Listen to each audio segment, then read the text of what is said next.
Vyavasayatmika buddhir ekaha kurunandana bahu sakhahyanantascha buddhayo vyavisainam. Those who are on this path are resolute in purpose, and their aim is one. A beloved child of the Kurus, the intelligence of those who are irresolute is many-branched.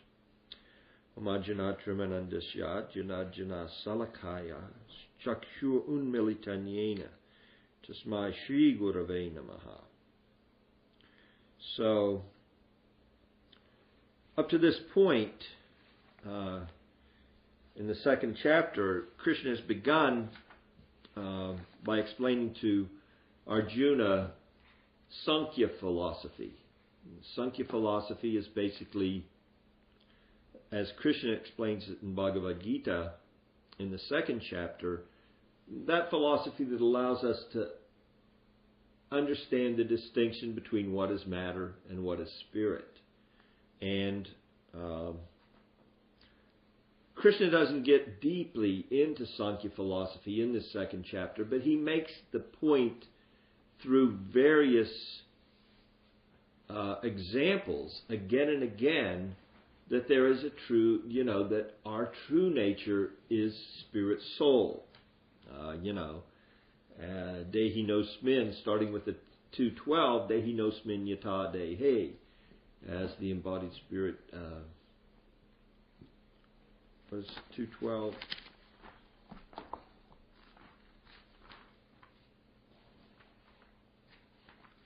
Dehi nosmin. No, natwevaham. Never was a time when I did not exist, nor you, nor all these kings, nor in the future shall ever cease to be. Then we go to Dehi nosmin yata dehi. As the embodied soul continually passes in this body from boyhood to youth to old age, the soul similarly passes into another body at death. A sober person is not bewildered by such a change.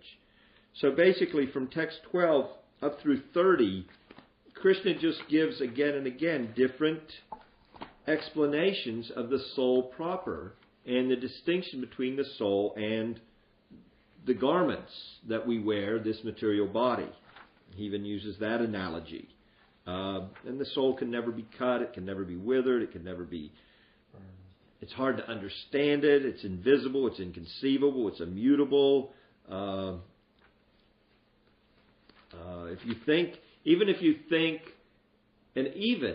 if you don't accept that there is a spiritual soul within every living entity, then also don't lament if you have to kill someone because of your duty as a soldier, as a kshatriya. So, Krishna's starting there, and then he goes on by basically playing to Arjuna's position in life. Okay, so first of all, understand that you're not going to kill, your teachers. You're not going to kill anybody because they're not their body. And even if you think their body and think that there's no soul, still, then what's the difference? It's just a bunch of matter, and, at the end, it's all matter anyway. So it doesn't matter because it's matter, So even if you don't accept the soul, it's okay. Kill them. Okay, and then kind of he plays to Arjuna's ego. And you need to do this because you're a kshatriya. And in this world, you've been respected as a great military man, as a great fighter. And if you don't fight, if you run away from the battlefield, even though you may think you have a right purpose, still, everybody is going to look on you as a coward. And for one who's been famous like yourself as a great fighter, that infamy is worse than death. So now Krishna's going to go on, and he's going to take it to a little higher level. And that's starting basically with the verse of last week and this verse now. And last week he touched upon that there's no loss in the endeavors that lead to self-realization. And if we make just a little advancement in the endeavor of self-realization, it's never going to be lost to us. Now, he's bringing up this point now because he's going to be introducing Arjuna to the concept of Niskarma Karma Yoga. Karma Yoga is those activities which have a favorable outcome for us in material life. Karmically. Yes. In other words, we do good, we receive good. Niskarma Karma Yoga is just do what you should do in life, but without desiring karma. Niskarma. I don't care about the karma. I'm just doing it as a matter of duty. So he's introducing the principle, and then he's going to go through from this point here through the 6th chapter. He's going to go through all the different types of yoga and introduce those to Arjuna in order to get the point across that all these different types of yoga are required so that someone advances in life nicely. And he's not even going to get to the platform of devotional service until he lays this firm foundation of not being attached to worldly activities. So, he's touching here in the beginning on the principles of devotional service. And he's going to take us back to those principles of devotional service after he lays the firm foundation. Again, what's Bhagavad-Gita? Bhagavad-Gita is for all classes of men. Now, Arjuna is already a devotee. He's already surrendered to Krishna.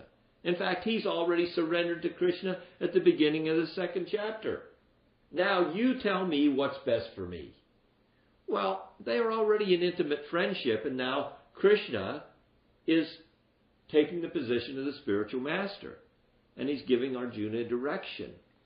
So, that direction is due to, as we've discussed before, Krishna's internal potency has bewildered Arjuna. Because Arjuna, being Krishna's devotee, Krishna's devotees are never bewildered. They know what's right and what's wrong. They know how to act in this world. So, in order to teach us, Krishna would bewilder his devotee so that they can be given instruction and all of mankind can advance. So, Arjuna has a very special part in this drama. He's playing the part of a bewildered man who's attached to his teachers, who's attached to his family, who doesn't want to kill his cousins, who doesn't want to, and Arjuna's put forth some very, very profound arguments to support his position at the end of the 1st chapter. Well, my gosh, if we destroy this other side, then, what about all the unmarried women that are going to be left behind, and they're going to be corrupted, and that means that the whole population is going to be polluted, because when there's unwanted children, then they're neglected, and on and on. I mean, he's given some pretty substantial arguments here to support his position.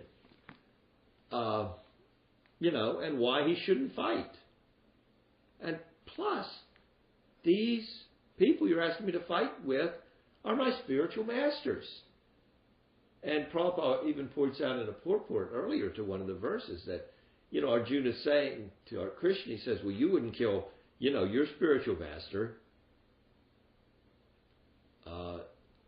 Sandapani Muni, right? I was thinking. It's the same personality. Lord Chaitanya's spiritual master is Ishvara Puri. Anyway, the different Leela, same personality. So you wouldn't do that, would you, Krishna? That's what Arjuna's. That's a good argument. Come on. So, in this verse, those who are on this path are resolute in purpose and their aim is one. And the intelligence of people who are irresolute is many-branched. So, we're talking about the foundation of devotional life here. Starting with strong faith, Shraddha. Shraddha is the beginning of devotional life. We have a little faith that there is a God and that He cares. So that little bit of faith, that little bit of inquiry, and Krishna explains this later in the Bhagavad-Gita, those kind of people that have that little bit of faith, generally they're in material distress, and that brings out their faith. They need some money. They're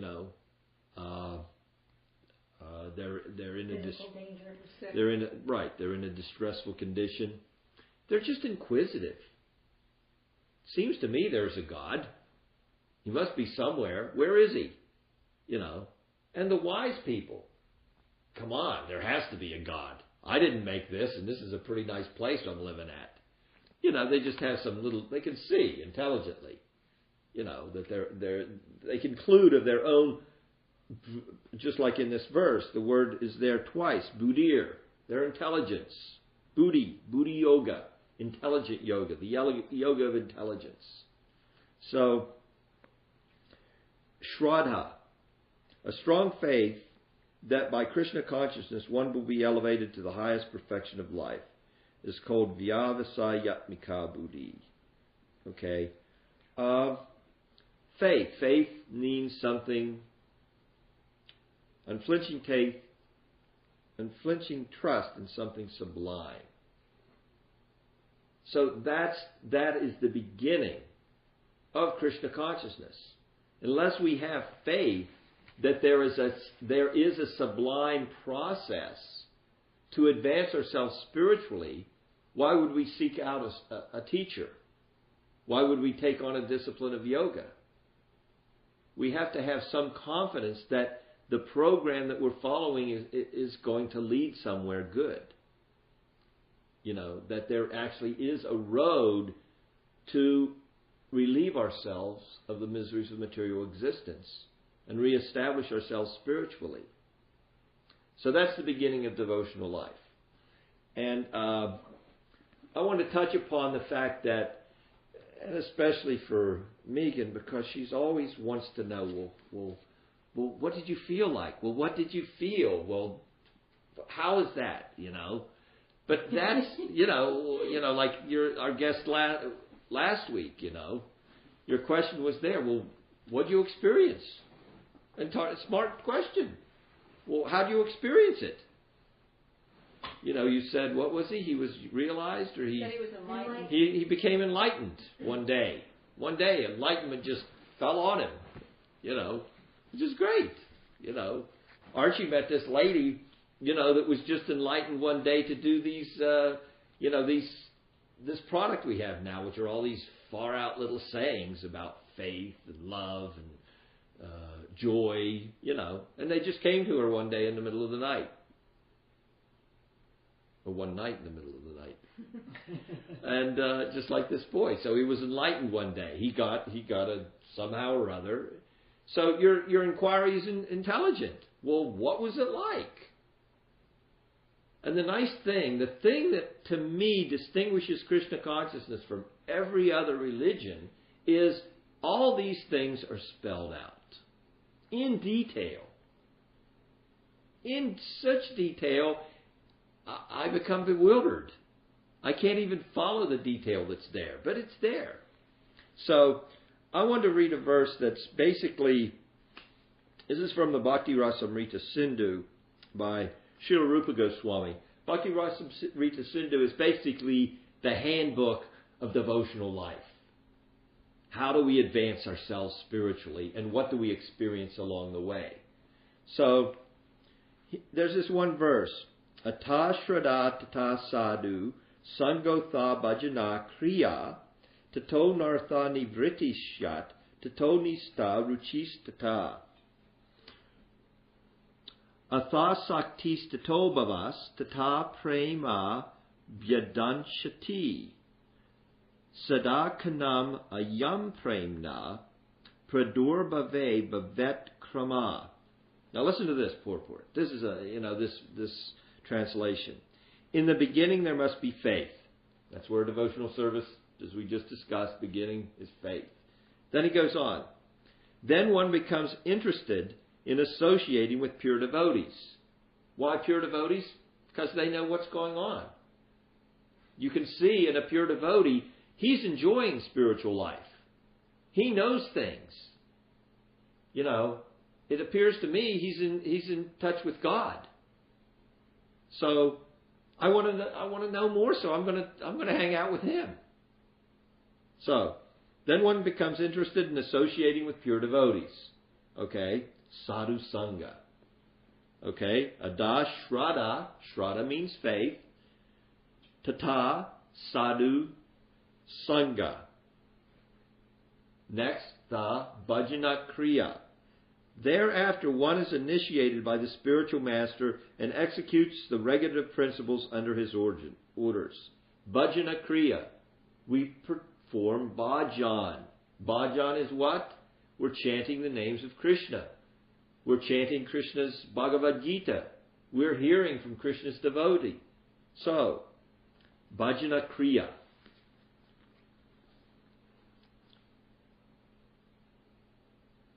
Surrendering to the spiritual master, and takes initiation. Eventually, that bhajana brings us to the position where we want further instruction and we're willing to submit to a higher authority. We're willing to say, he knows so much, I'm willing to bow down in front of him. I'm willing to prostrate myself in front of this individual so that he can bless me with spiritual knowledge. I have that much faith. I've associated long enough to see he is somebody of spiritual principle and who actually, from my perspective, knows God. And by chanting and hearing what he has to say, I'm so convinced I'm willing to prostrate myself and lay down and beg for instruction from him. Bhajana kriya. Then it goes on from there and executes the regulative principles under his order. Certainly the spiritual master is going to say, do this and don't do that. If you really want to advance, do this and don't do that. These things, if you do them, are simply going to continue your suffering in the material world. And I don't want you to suffer. Krishna doesn't want you to suffer. So let's give up these bad habits that are causing suffering. Because the bad habits have sinful reactions, and that sinful reaction is not pleasing. Even the good work we do in life has a reaction. And to the transcendentalist, that's not pleasing.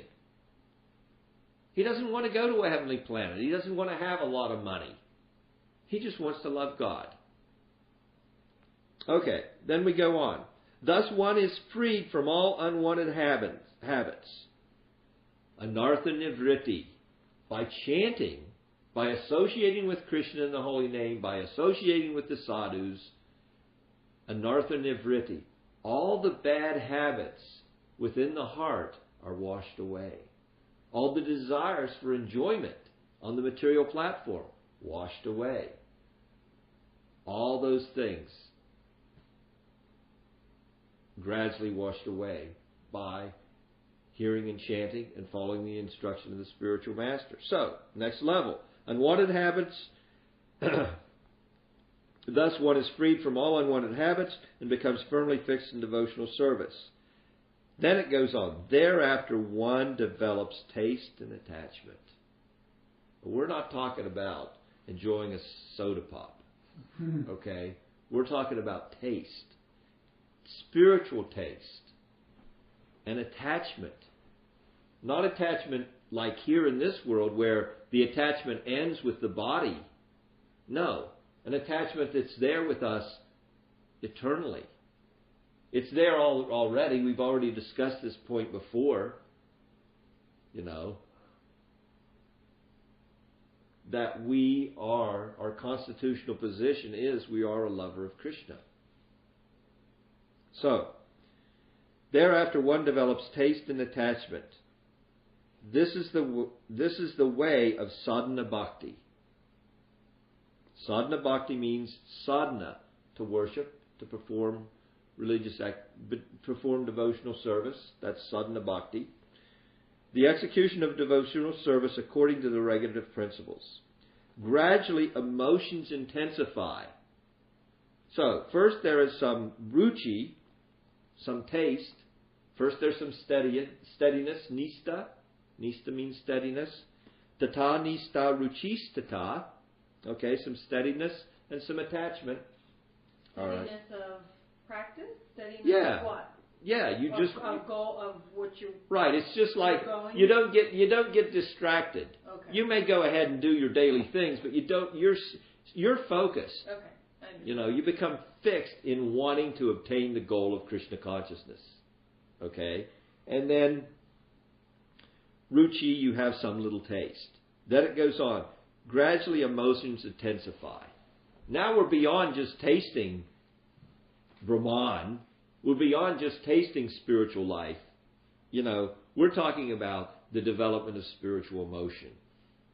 We actually start to develop our loving exchange with Krishna based on one of the primary rasas. Okay? And that platform is called bhava. Okay? And finally, there is awakening of love. So after the emotion comes the actual love. And we can see a perverted reflection of that in this world.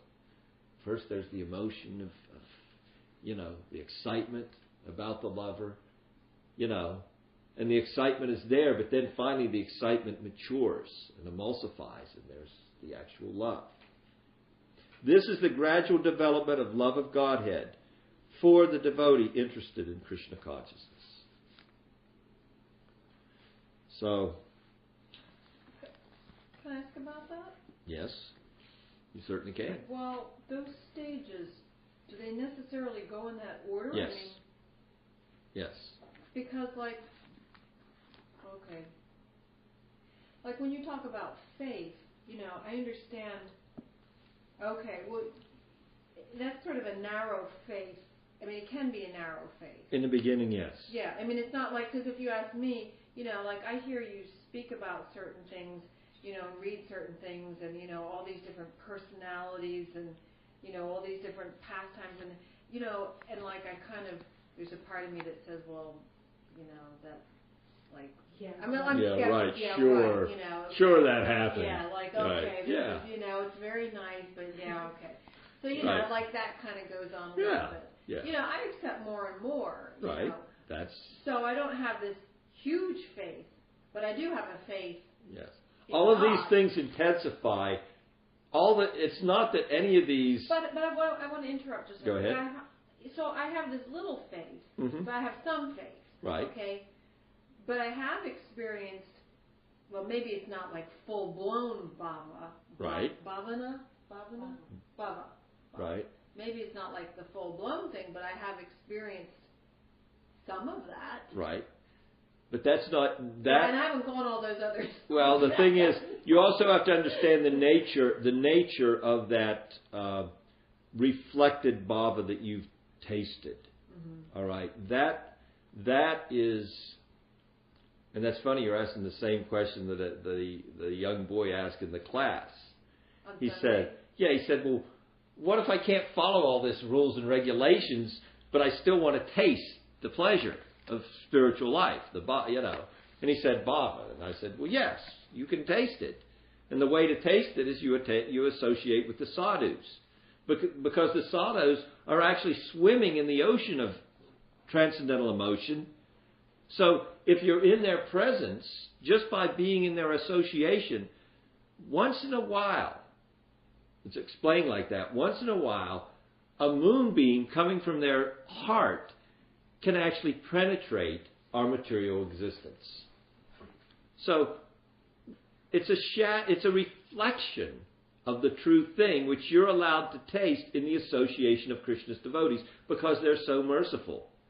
And they're not doing it knowingly or unknowingly, it's just that's the nature. They want to spread love of God, and because of their desire, Krishna fulfills that. Okay, but I haven't necessarily been in the presence of others. It's okay. I experienced that, but it's an effect. It's an effect that's available to you. Even you're reading the books, because you have been in the association, So in the beginning, all of our tastes, our spiritual, the spiritual things that push us on in the beginning, those little droplets, not even a drop, an infinitesimal, mist of transcendental life. You have to understand, pure unalloyed devotees, they're swimming and diving into an ocean of those transcendental emotions continually. Now, that should be our impetus to advance in spiritual life. But it doesn't come of our own accord either. All we can do is have some faith and gradually try to get on the ladder. And if we are sincere, then we'll progress. We'll make progress. But we'll want to make progress. By itself, you don't have to think, no, I think I did the first step, the second step. No, that's correct. It's not like a 12-step program. No, but it's also explained. Rupa Goswami explains. Well, actually, Vishwanath Chakravarti Thakur explains that you should evaluate where you are. It's not that we should be, we should be blind to the fact that, well, I am now able to chant my rounds every day. So I'm becoming a little fixed up. I'm able to follow the directions.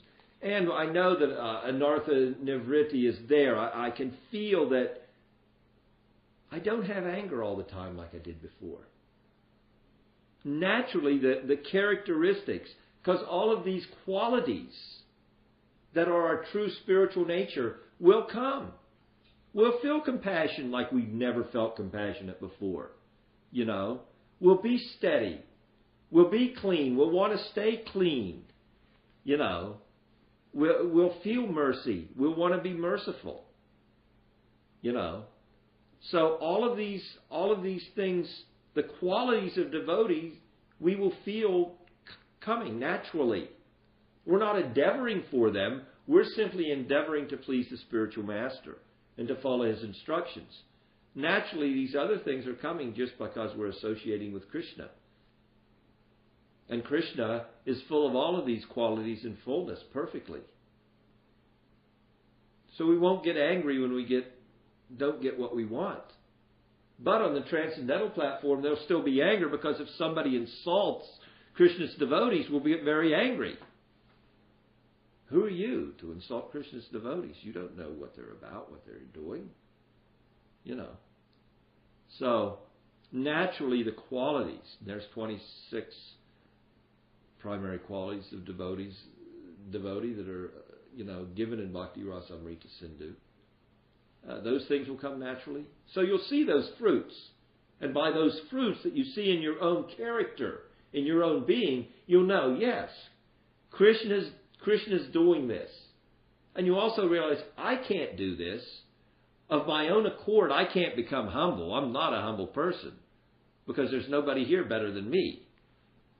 Is it because we improved ourselves, or we just awakened something? Krishna is purifying us. But we don't change. Yes, you will change. We improve or we change? You change. Those qualities, those benedictions automatically manifest in your character, in yourself. Your spiritual, they're already there. They're just dormant. Our nature is spirit soul, so we already have all those characteristics of a pure, unalloyed soul. No alloy, no infringement by Krishna's material energy. Lust, anger, and greed. Those aren't our true nature. But when we come into contact with material nature, we try to enjoy things independent of Krishna, those things become our character. Does that answer?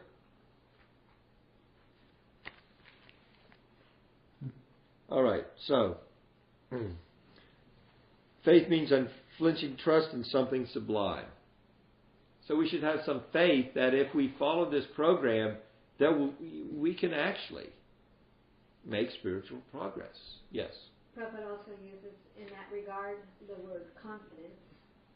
There's the enthusiasm, Utsahan nisyaya daryat tat tat karma pavartanat sangatwagat satovrite sadbir bhaktir prasidyate. Oh, confidence, patience. Enthusiasm, Patience, Is yeah. that- confidence, patience. In the Nectar of Devotion, I think I was reading that, yeah. Well, That's one- actually the book you just got. Yeah. Upadeshamrita. Right, Okay, the third that's the what third it's on. text. okay, Right. yeah. Enthusiasm, patience, confidence, association with Utsahan nisyaya daryat tat tat karma pavartanat, following the rules and regulations of spiritual Yeah. life. Instead of Sangatwagat, associating with spiritual people, sadhus. Okay, Sangatwagat satovrite. Avoiding the association of worldly minded people, because they're going to want you to do worldly minded things, and when you want to do worldly minded things, then you're going to get distracted, and that taste for spiritual life is going to be interrupted. Okay? So those six things are there, and they're favorable for our devotional service. Enthusiasm, patience, confidence, following the rules and regulations of spiritual life, giving up material things, associating with spiritual people, devotees, and avoiding worldly minded people. So another thing I wanted to discuss in relation to this verse tonight was just so there's no confusion, because Prabhupada makes a very firm statement here, all right? When one is awake in Krishna consciousness, he need no longer endeavor for good results in his activities. Okay? When one is situated in Krishna consciousness, all activities are on the absolute plane. I'm sorry, it was before that. He need not act in relationship to the material world with obligations to family, traditions, humanity, or nationality. So, you could say, well, does that mean I just run away from my family and my nation, does that mean I abandon everything? Yeah, right. But then again, Arjuna wanted to do that, didn't he? Yeah. He said, I'll renounce all this. I don't care if I have to beg. And Krishna's telling him, no, you're a Kshatriya, you have to do that. In a similar way, what are we talking about here? If you go to the next page, the highest perfection of Krishna consciousness is renunciation of the material conception of life. So it's not that we give up our activities in life. We give up the material conception. What's the material conception? I'm doing all this for my pleasure. What was Arjuna's material conception? I don't want to live without my family. My cousins, you want me to kill them? I don't want to live without them. That's a material conception.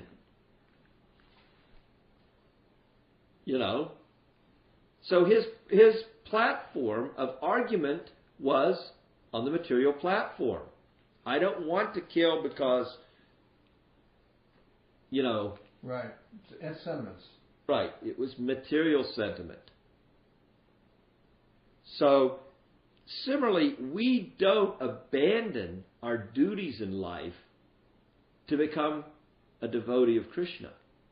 In fact, our duties in life are performed to a higher standard, because we're doing them now for Krishna. I'm raising my children for Krishna. I'm working for Krishna. I'm maintaining my family for Krishna. As long as I put Krishna in the forefront, I'm not giving up material activities. I'm giving up the material conception of those activities, which they are meant for my pleasure. No, they're meant for Krishna's pleasure.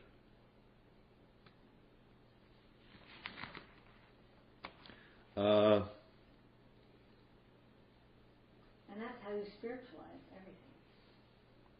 Yes. And Prabhupada goes on to I need to make it easier. Yes, because the attachment... Daily, sometimes you stand up, you do every day the same thing. Right. If you So not think differently. Yes, it's just a matter of the consciousness. Because for your pleasure, it's never going to come out right.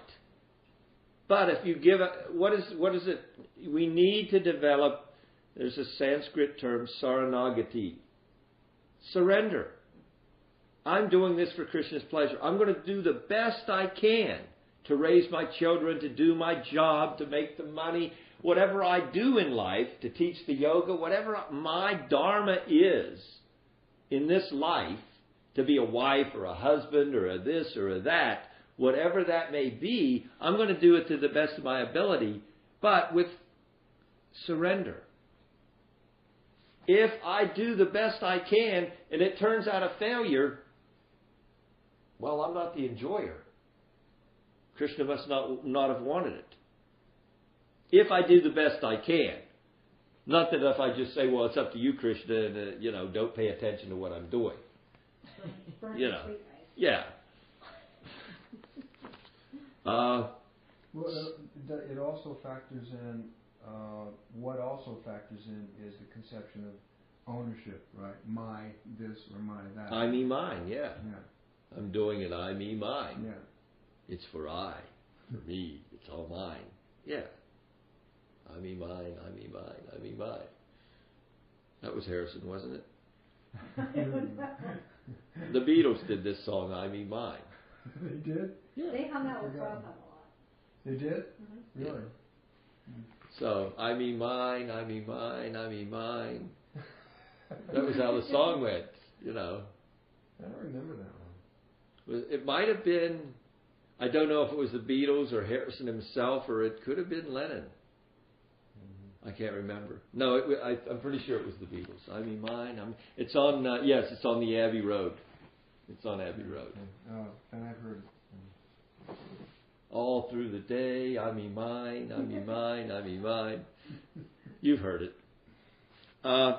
Okay, so now we want to come to the platform of it's all. Especially in the beginning, we must take up assisting Krishna's devotees and take shelter of a spiritual master. That's the position of surrender. Now, that subordination to the direction of the spiritual master and being willing to follow his instructions situates us on the transcendental platform. And it does so many other things, it's just amazing. I was just reading Vishwanath Chakravarti Thakur, in his analysis, there's all these different types of sins that we have to suffer in this life. And first of all, there's the sins due to our material attachment. And those are immediately wiped out when you accept a spiritual master. Almost completely wiped out. Then there's other sins. There's the anarthas. Anarthas are those evil feelings, that hatred of God that we've festered for so long in material life. And we manifest that in our reluctance to take on the principles of spiritual life, and in fault finding with devotees in so many ways. Those are very serious sins, and those actually anarthas, the anarthas of devotional service, are not completely eradicated, because all these sins are. We just went across those over those different stages of devotional life. Okay, Shraddha, Sadhu Sangha, Bhajana Kriya, all the way up to Bhava, then Prema, where we're actually, attached to Krishna, then we're actually with Krishna.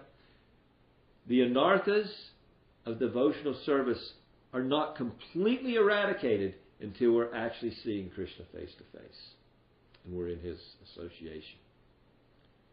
All the other sins, they fall off at different places along the way. And the sins of attachment, and this, I was just amazed, the sins of attachment to material sense gratification are the easiest sins to get rid of. They're truly of little consequence at all in our spiritual advancement. Even if we're still attached materially to certain habits, bad habits are there. Those things are not going to impede our spiritual development. What throws us back is when we offend the spiritual master and we think offensively in our heart about God and think offensively about Krishna's devotees. When we actually harbor a hatred because we've developed in the material world a hatred for God. That's why we're here. So, how do you mean that? How do you mean we've developed a hatred? Well, we've turned our back on Krishna. By ignoring him. Yes. You would call that a hatred. Well, that's not what I would call it. That's what Vishwanath Chakravarti Thakur, he says it's that strong. And it's that serious that we have to work that hard to not harbor any bad feelings ever again towards Krishna or towards Krishna's devotees or towards Krishna's holy pastimes or towards his places of everything that's related to Krishna and his internal potency. We have to embrace that wholeheartedly and not offend it in any way. Well, does that mean sometimes how you could hate your parents? Yeah. Even though you love them, but still there's some hatred. The biggest thing would be you hate them for creating you. You didn't ask to be born. Like a lot of people suffer this. They didn't ask to be born, and they harbor this secret kind of... Or God, why are you doing this to me? Why is this happening to me? What did I ever do to deserve this? Now a devotee knows, hey, I've been here, I've performed hundreds and billions of sins. Anything that I'm suffering in this world is of my own making. Keep it coming. And if I'm experiencing this, especially if I've surrendered to Krishna, He's doing this for my upliftment. Well, you're saying, but first you're saying it's just, it's the karmic effects of your past actions. That's a different type of sin. But that's the sin of material attachment. Right, but you're saying, you just said, so if we say, God, why are you doing this to me? It's, we're not... Then we're actually pointing a finger. Right, for something that is our own doing. Yes. Previously. So that's where he's referring to this, this hatred that we actually think somebody else is the cause of our suffering. And, I don't know where I heard it. But I have a question. Like a lot of devotees will say, Krishna will do this for you. Like they'll say, ask Krishna for, yeah. For what? What do you mean? Sometimes you don't see the results. Yes. What if he doesn't give you? What if you ask Krishna, well, please, my daughter just got hit by a Mack truck and she's dying in the hospital. Please save her. What if Krishna doesn't save her? What if it's such that body's going to be taken away from her? The next day, are you still going to love Krishna? Are you going to be able to understand that really everything's under His control and that she is truly protected? Or are you going to be, why did this happen? Angry. She didn't deserve this. I don't deserve this. So these are the kind of sentiments that we have to advance ourselves intellectually, transcendentally, Buddhi yoga. We have to become intelligent in Krishna consciousness so that when the slings and arrows of outrageous fortune come our way, we can see that behind those slings and arrows, first of all, they're all happening on the level of material illusion. They're really not happening in reality on the spiritual platform. They're happening due to our attachment. Just like we're sitting in the movie theater and we're watching the movie and the heroine gets stabbed in the back and dies. Or, Bates walks up to her and stabs her in the shower, and we're actually just trembling and But in reality, it's just some reel of film, Right. We become so attached to material that we don't realize we're not this body. Wasn't it in the Bhagavad-Gita somewhere, or isn't it, that it's said or implied that we wanted to enjoy separately from Yes. Krishna, right? So that sort of implies, hey, we want to be God ourselves. Yes. Right? And so he gave you a kingdom. Yeah. Enjoy it. Problem is, well, Bad bargain. yeah, he has to he's manifested through his external potency, and he's manifested in such a way to satisfy our desires, and those desires are situated in goodness, passion, or ignorance. They're either good desires, or they're passionate desires, or they're just plain dumb. And then those things mix up, and then they mix up again, and then they mix up again, and you have this whole material world. And he says, well, since there's a bunch of you that want to be God, let's put you all in there together. So here, now, then you got to contend with all these other gods. Oh, you're God too? I thought I was God. Well, I didn't know, just like I thought this road was mine, and why did you cut me off? If you want to really see your false ego, drive down the highway.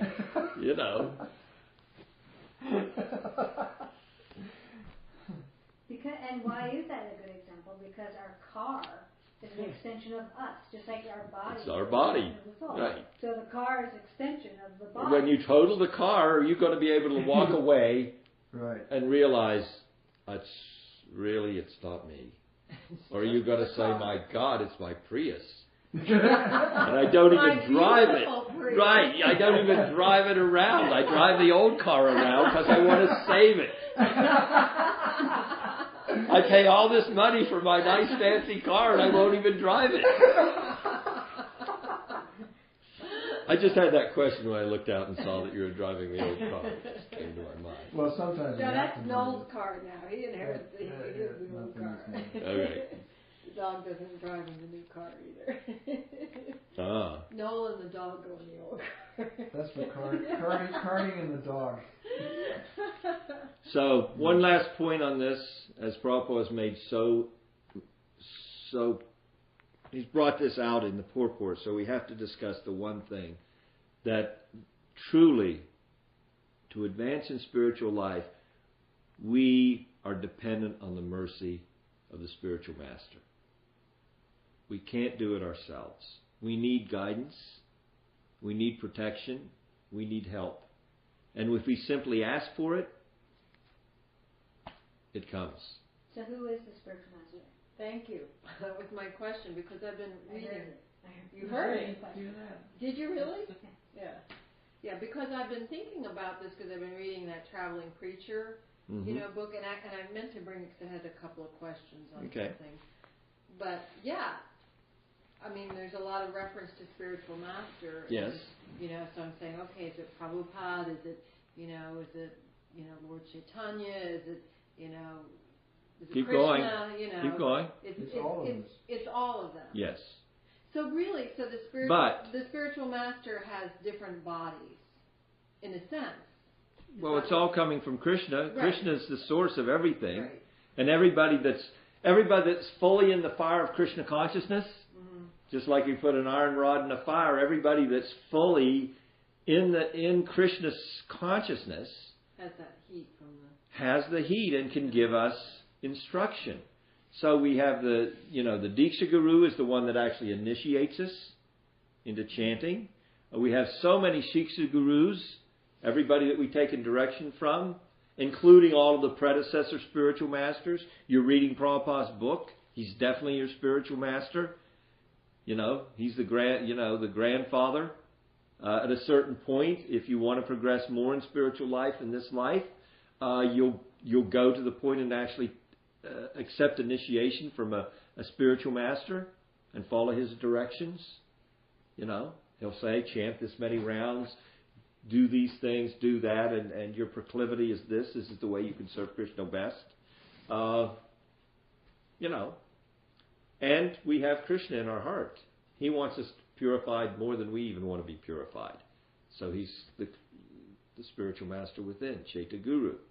So he's associating with us, and he's slapping us side of the head once in a while, and he's encouraging us once in a while. Well, a spiritual master is not necessarily a Swami. Or should a spiritual master be a Swami? No. Upadeshamrita qualifies a spiritual master. Vacha vegam manasa krodo vegam jiva vegam udarapasta vegam. There's some simple preliminary qualification. One who can control the urge to speak, the mind's demands, the actions of anger, and the urges of the tongue, belly, and genitals, is qualified to take disciples all over the world. And later in Upadeshamrita, there's one specific qualification that always sticks out to me. And that is the qualification of the Uttama Adhikari. That's somebody that's progressed to the highest platform of devotional service. He's basically given up everything material.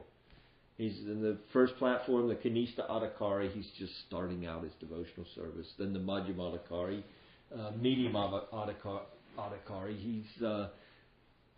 he can either be descending from the topmost platform or he can be going up. But he's basically all the instructing spiritual masters come from the Madhyama Adhikari. Even if he's an Uttama Adhikari, he has to, because an Uttama Adhikari, someone's in pure love of Krishna, in the ecstasy of bhava continually, and prema, he doesn't see a distinction between me and the dog. Oh, they're both serving Krishna. How nice. He doesn't see anybody not serving Krishna. He sees everybody as serving Krishna. He sees everybody as part and parcel. In fact, that's all he sees is Krishna everywhere. He's on that level of spiritual awareness. So when you say part and parcel, yes, it's like seeing, everyone as being divine, you could say maybe another way. Yes. We're seeing the God in everybody. Yes. But when you say serving Krishna, that's very different because, most people aren't serving Krishna. But he sees everybody as serving Krishna because he realized even those people that are serving the material energy and trying to enjoy it, that's Krishna. Yeah. Okay. So he's on that high of level, so he can't preach. He can't really preach from that level. Yeah. Okay? But there's one distinguishing factor, as I said, that always hits me, and something that I would certainly seek out in a spiritual master is they're devoid of the propensity. Okay, propensity. Right. Not doing it. Right. Even the desire to do it. They're devoid of the propensity to criticize others.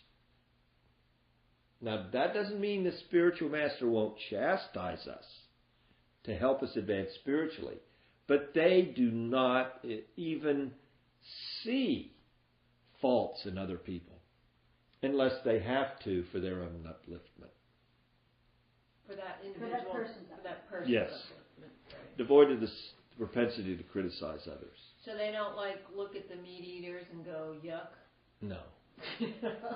No, and they're the friend, and that's the one thing. They're the friend of everybody. I do that, I really do that. See them and feel compassion for them. Right. One thing also that's there in the purport and just touched upon is the fact that the pure devotee is a friend to everyone. And by becoming a pure devotee, we are automatically serving humanity, serving the family, serving, that was there in the purport. But I've noticed, devotees tend to stay in their community they're in their community for the support and all of that.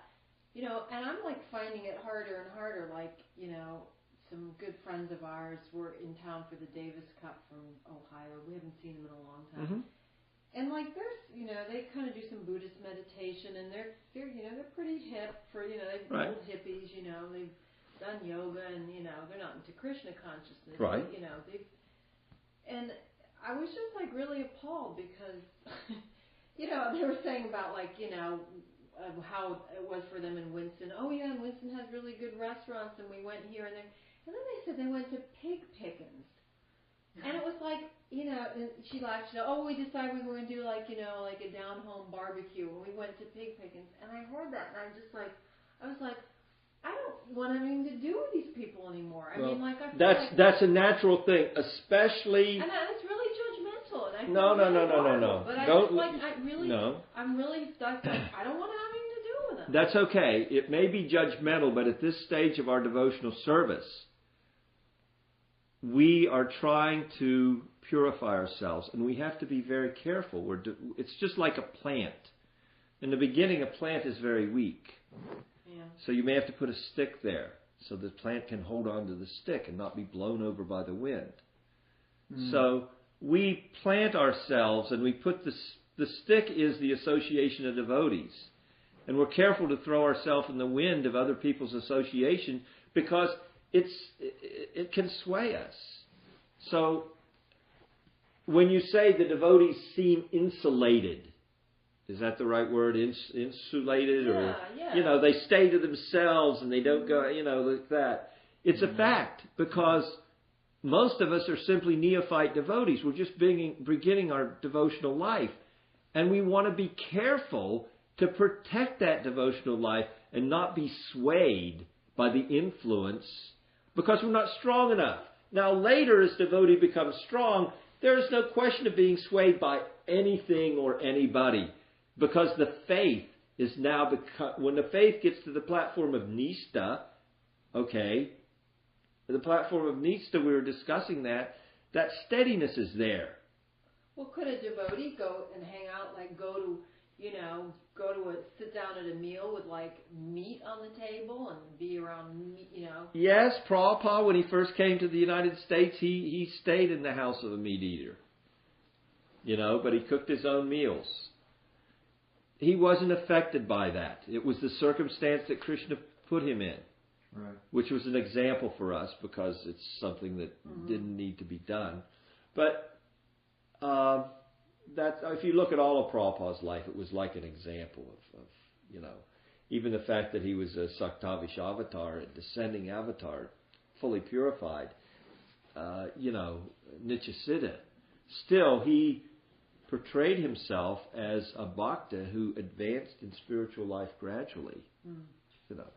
So these are Krishna's special pastimes with his devotees. So if he came down as if he came to the earth plane as this already completely realized person, why did he have a family? Why did he get married and have children? As I just said, that's so you can practice Krishna consciousness and realize you can become as pure as Prabhupada in this lifetime. Exactly. Don't put it off. Right. Look, I did it this way.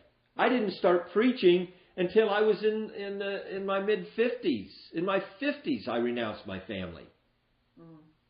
I was with my family till what? Prabhupada was with his family till 54. He took Vanaprastha. He would have stayed too, but Krishna arranged it. They were taken care of. Bhaktivinoda Thakur stayed with his family up until the last 4 years of his life, and then he had to go into bhajan. He gave up everything, but he did all his preaching when he was in household life. When he went into bhajan, he simply went to Vrindavan and stayed in a hut and chanted 24 hours a day for, I think, the last 4 or 5 years of his life. But what is bhajan again? That's just when all you do is 24 hours a day, just serving Krishna. Yeah, not preaching. No, right. Bhajan is chanting. He did all his preaching during his lifetime. Right. But one can still practice renunciation, just as you were speaking of a devotee that sees the dog just like the humans. Yeah. Right. But there's a distinction between, and that's another thing we need to touch so much in one purport. Again, how did the purport end? Another thing Prabhupada said amazingly, he said, not theoretically, but practically. Yeah. When there is no longer a chance for sense gratification manifested in fruitive activities. So, in the beginning, our appreciation of spiritual life may be theoretical. But as we advance and taste spiritual life, Right. it becomes more than that. We practically realize. It's easier if you look at it from behind. Like when you say the life is long, but when you look backwards, It's fast. yes. Right. So I think it's the same process spiritually. Yeah. And another thing too with your friend and stuff. So like you could think, well, let me associate with these people and They're my friends and and live my life as an example. You know, Well, like, I do that like all a the whole, time. right. like a way that you could like just say their only hope for elevation would be your association. So out of service To them. you would associate with them. Not so that you would get something from them, but so that actually they would get something from you. They would see your character. Right. That's the one thing. When Prabhupada, no matter where Prabhupada went, everybody, even the most fallen people, would just fall down at his feet. Never even seen the man before, and it was like, whoa, this guy, why? Because he's so spiritually advanced. So what is he doing to mankind? He's elevating everybody. Just as pointed out in the purport there. He's serving everyone. Why? Because he's fully in love with Krishna. And you can sense it in Krishna's devotees. Right. So, two things. First, the spiritual master. Obviously, he is your spiritual master, but he's passed on. What about those of us who did not associate with him, but yet are connected with him through you? That's ill reasoning. Bhakti-Vinod has a nice little song that he says that kind of points out that reasoning. He reasons. How's it go? He reasons ill? Yeah, he reasons ill who thinks. I don't remember the verse. Doggone it. Exactly how he says it.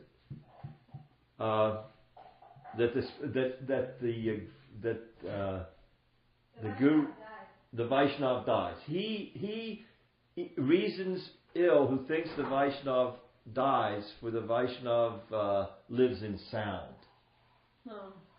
So the transcendental the transcendental situation of spiritual life, just like Krishna's name is the same as Krishna. Similarly, Prabhupada's words are the same as Prabhupada.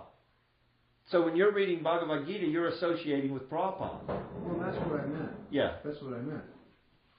Okay. Well, I didn't specifically say you mean this here, but I do understand that. Yes. Okay. But I was more specifically referring to you.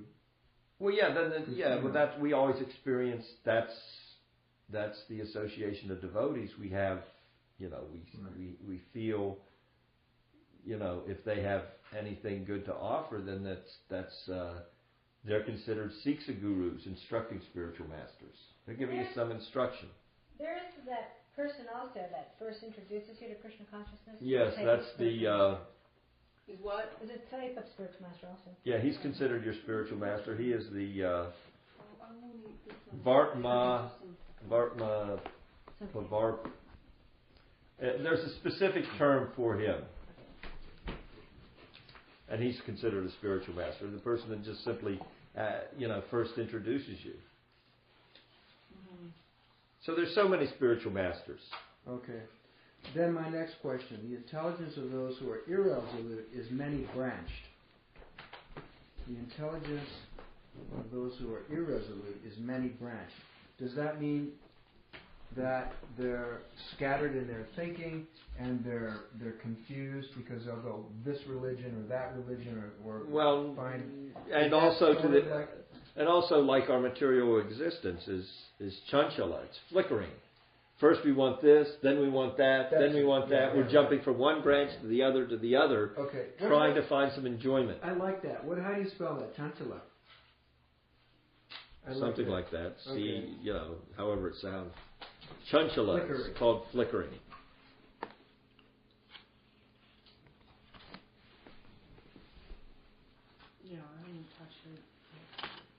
Oh well.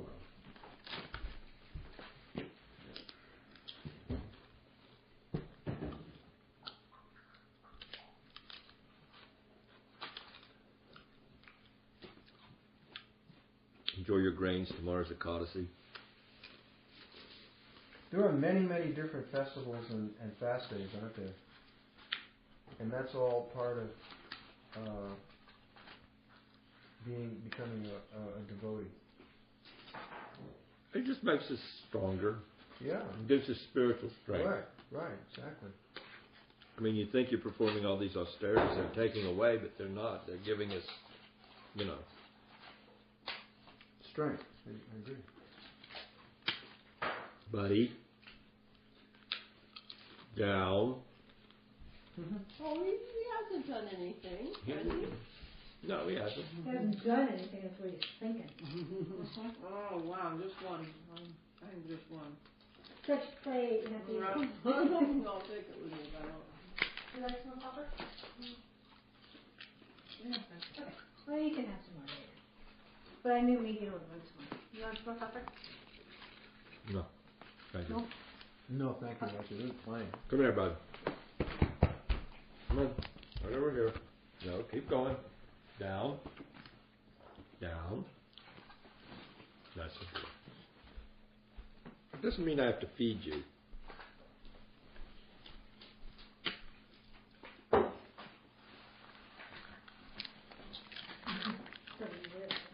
So we're gonna start this week reading from 41 through 48. That's the deal. 42. 42, because we just read 41, right? Mm-hmm. That was 42. 41, right?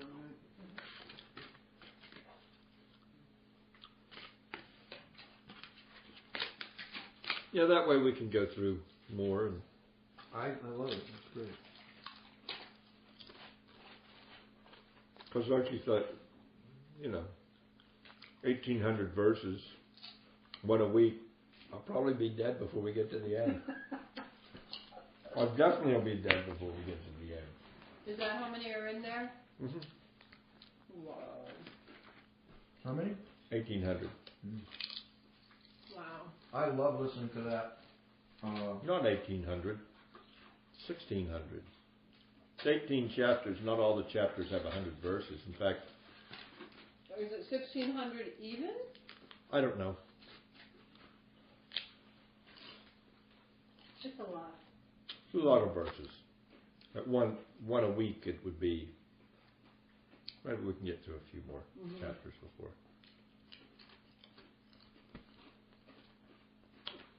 Yeah, my God, so many devotees that are my age are just dropping like flies. Dropping? Really? Yeah. What do you mean dropping? Dying. Oh, really? I mean, two just died this last week, and they were in there younger than me.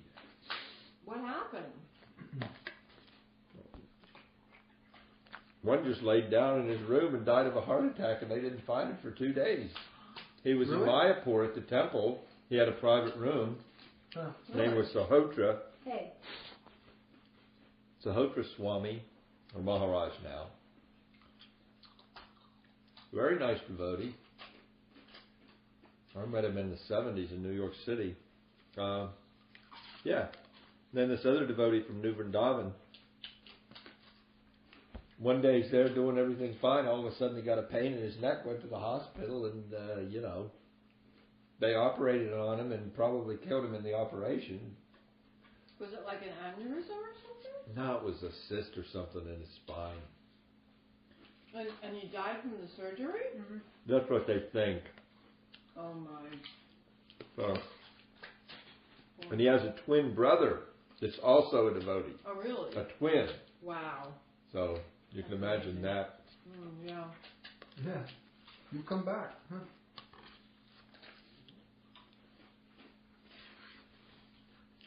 If anybody misses anybody when they die, on the earth, it's a twin. Mm-hmm. You really feel that. It's like,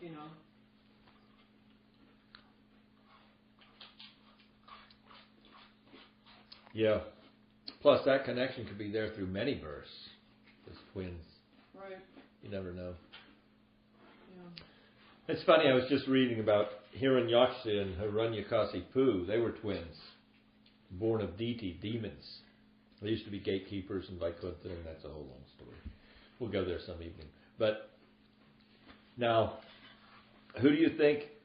And it's funny the way the Bhagavatam Vedas, there's a whole science in the Vedas about conception. You know, the conception of the child. Mm-hmm. But yeah, tell us about that. You're gonna tell us. No, I'm not. I don't know it. It only says Prabhupada only alludes to the fact that there's a whole science about that. You know what you told me the other night? What? When it was raining. Wait. I want to hear this.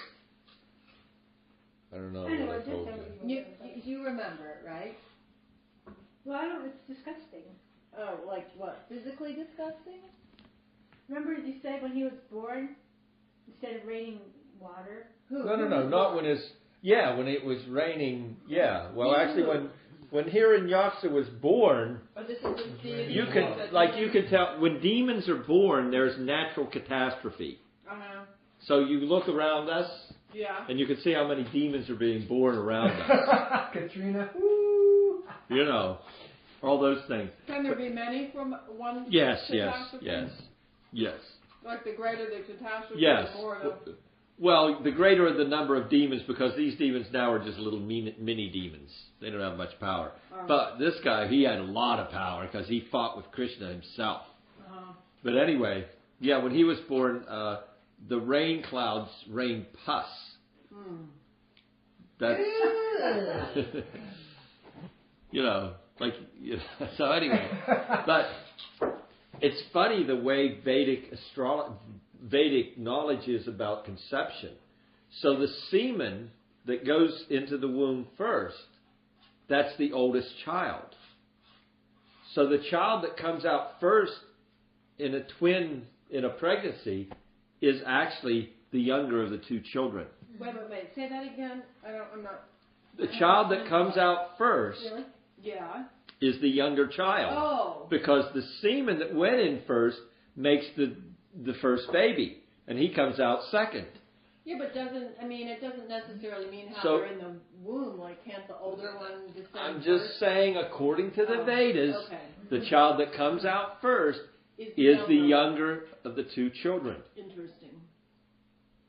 That's what we say in Europe. Do you For the really? twin. Yeah. Very interesting. I have a twin brother. Oh, you do?